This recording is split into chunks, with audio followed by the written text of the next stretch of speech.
Hello everyone and welcome to our channel MedStudy. Today in this video we are going to see about surgical examination of a lump. So let's get started. We have basically divided it under two headings. The first is history and second is examination. History includes the first is mode of onset, whether the swelling was spontaneous or it was following any trauma. Second is duration. Third is site of onset of the swelling. Fourth is progress of swelling. If the swelling does not increase in size at all, it is static swelling. If it gradually increases in size since from beginning, it is usually a benign swelling. If it initially increases in size in a slow way and later followed by a rapid increase in size, it is benign swelling turned malignant. Then comes size of the swelling at onset. We have to describe approximate size in centimeter then comparing the swelling with common objects. We have to note the pain over swellings in following manner with the duration of pain, site of pain, character of pain, any movement of pain or radiation of pain and periodicity of pain. Then come to any other swelling in body. Secondary changes over swelling such as ulceration, any other symptoms suggestive of metastasis such as chest pain, cough, hemoptysis, bone pain, headache, vomiting, convulsions, pain in abdomen, abdominal distension, jaundice, loss of appetite, loss of weight, etc. Then coming to history of previous excision of swelling and recurrence, then history of swelling in past, and the last one is history of TB. Now coming to examination point of view.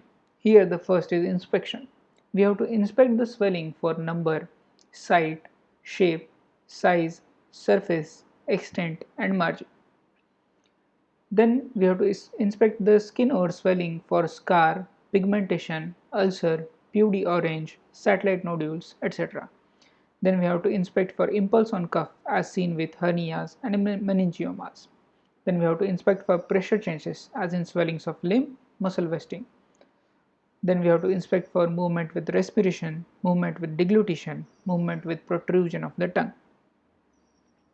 Now coming to palpation, we have to palpate the swelling for temperature and tenderness, site, shape, size and surface of swelling, extent and margin of swelling, consistency of swelling which includes soft which gives a feel of a relaxed muscle, firm which gives feel of a contracted muscle, hard which gives a feel of bone and variegated which means variable, feel soft, firm or hard at different parts of swelling.